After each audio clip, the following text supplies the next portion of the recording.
नमस्कार, मी सोहम बाळापुरे. आपल्या सगळ्यांचं स्वागत पॉझिटिव्ह महाराष्ट्रामध्ये. वेगवेगळ्या विधानसभा मतदारसंघाबद्दल आपण चर्चा करतोय. तर आज सगळ्यात महाराष्ट्राची एक मुख्य लढत ज्याकडे सगळ्यांचंच लक्ष असेल ती म्हणजे कर्जत-जामखेड. कर्जत-जामखेडमध्ये राष्ट्रवादी शरद पवार पक्षाचे रोहित पवार हे उभे आहेत आणि भारतीय जनता पक्षाचे राम शिंदे उभे आहेत. तर मागच्या दोन निवडणुकीमध्ये 2009 आणि 2014 या निवडणुकीमध्ये राम शिंदे यांनी इथे विजयी झाले.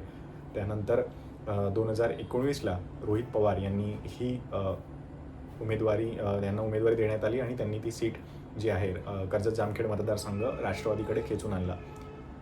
भाजपचा बालकिल्ला होता, पण तो आता सध्या राष्ट्रवादीकडे आहे. पण आत्ता एकंदरीत जर राजकीय परिस्थिती बघितली तर राष्ट्रवादी पक्षाचेच दोन विभाजन झाले, राष्ट्रवादी शरद पवार आणि राष्ट्रवादी अजित पवार. तर त्यामुळे रोहित पवार यांच्या विरोधात एकूणच मतदारसंघात जे काही म्हणजे राष्ट्रवादी काँग्रेस आणि राष्ट्रवादी काँग्रेस जी आहे शरदचंद्र पवार यामध्ये त्यांना उमेदवारी देण्याबद्दल थोडी तिथे त्यांना अंतर्गत विरोध होता असं बोललं जातं आहे आणि तो आहे सुद्धा असं दिसतंय. त्यानंतर राम शिंदे हे जेव्हा पराभूत झाले तेव्हा त्यांचा पुन्हा एकदा संधी देण्यात आली विधान परिषदेवर. देवेंद्र फडणवीस त्यांना ही संधी दिली. तर जेव्हा राम शिंदे पराभूत झाले होते त्याच्यानंतर बरेच कार्यकर्ते जे होते ते रोहित पवार यांच्यासोबत गेले आणि भारतीय जनता पक्ष म्हणजे कर्जत-जामखेडमधून संपेल की काय अशी परिस्थिती निर्माण झाली होती. पण जेव्हा यांचं पुनर्वसन झालं राम शिंदे यांचं विधान परिषदेवरती, त्याच्यानंतर राम शिंदे यांनी पुन्हा एकदा जमिनीवर उतरून लोकांमध्ये जाऊन त्यांनी काम करायला सुरुवात केली आणि आपले कार्यकर्ते पुन्हा एकदा जोडायला सुरुवात केली आणि बरेच कार्यकर्ते रोहित पवारांकडून पुन्हा भारतीय जनता पक्षामध्ये आले आणि पुन्हा एक जोमानी त्यांनी काम करायला सुरुवात झाली या सगळ्या मतदारसंघामध्ये.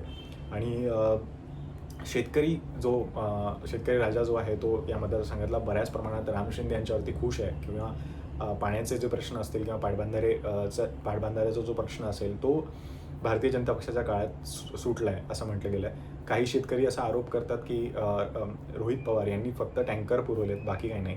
टँकरच्या पलीकडे जाऊन ज्यांनी काम करायला हवं होतं ते प्रमाणात झालं नाही आहे असं तिथल्या मतदारसंघातला स्थानिक मतदार जो आहे तो म्हणतोय. बऱ्याच प्रमाणात राम शिंदे यांना पसंती आहे.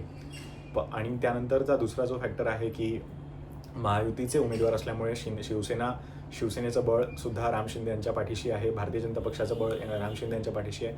त्यानंतर सगळ्यात महत्त्वाचं म्हणजे राष्ट्रवादी काँग्रेसचं विभाजन झाल्यानंतर अजित पवार वेगळे झाले आणि अजित पवार आता राम शिंदे यांना किती ताकद देतील हे तिथे आपल्याला बघावं लागेल. तसंच आपल्या पुतण्याला पाडण्यासाठी किंवा आपल्या पुतण्याच्या विरोधात ते किती प्रचार करतील आणि राष्ट्रवादी काँग्रेसची ताकद राम शिंदे यांच्यासोबत किती राहील आणि त्यांना कसा फायदा होईल हे या निवडणुकीमध्ये आपल्याला बघायचं आहे. कारण राष्ट्रवादी काँग्रेसनी जी मागच्या निवडणुकीमध्ये ही सीट त्यांच्याकडे घेतली होती, पण आता राष्ट्रवादी काँग्रेसचा जी काही परिस्थिती आहे ती थोडी अलबेल आहे. त्याच्यामुळे रोहित पवार यांना ही निवडणूक यंदा किती कठीण जाणार आहे हे आपल्याला 23 तारखेला कळेलच. मतदारचा जो निकाल येईल त्यामध्ये कळेलच. पण एकंदरीतच थोडं इथे जे आपण रोहित पवारांच्या विरोधात काही मतं दिसत आहेत, राम शिंदेंच्या विरोधातही थोडेफार मतं आहेत, त्यांनी काही ठिकाणी त्यांच्या विरोधातही बोललं जातं आहे. पण एकंदरीत आणि सगळ्यात महत्त्वाचा प्रश्न म्हणजे कर्जत-जामखेडमध्ये जे MIDCचं प्रकरण झालं होतं की रोहित पवारांनी MIDCचा खंडाळा येथे MIDC मंजूर करून आणली होती. पण त्यानंतर सत्ता बदल झाला आणि राम शिंदे यांना जेव्हा संधी मिळाली तेव्हा त्यांनी खांडवी कोंबडी परिसरात दुसरी MIDC मंजूर केली. आणि असं काही लोक असं म्हणतात की पहिल्या MIDC जी मंजूर केली होती त्याला राज्य सरकारची मान्यता मिळू दिली नाही ती राम शिंदे यांनी. म्हणजे हा खोट्या प्रकारचा आरोप असू शकतो.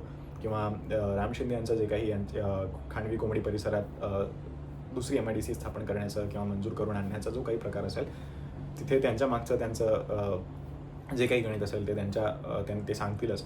पण MIDCमुळे नेमका जो प्रश्न आहे की रोज जे युवक आहेत त्यांना रोजगार मिळायला हवा, तो मुख्यतः सुटायला हवा. ते MIDC कुठेही स्थापन व्हायला पाहिजे होती.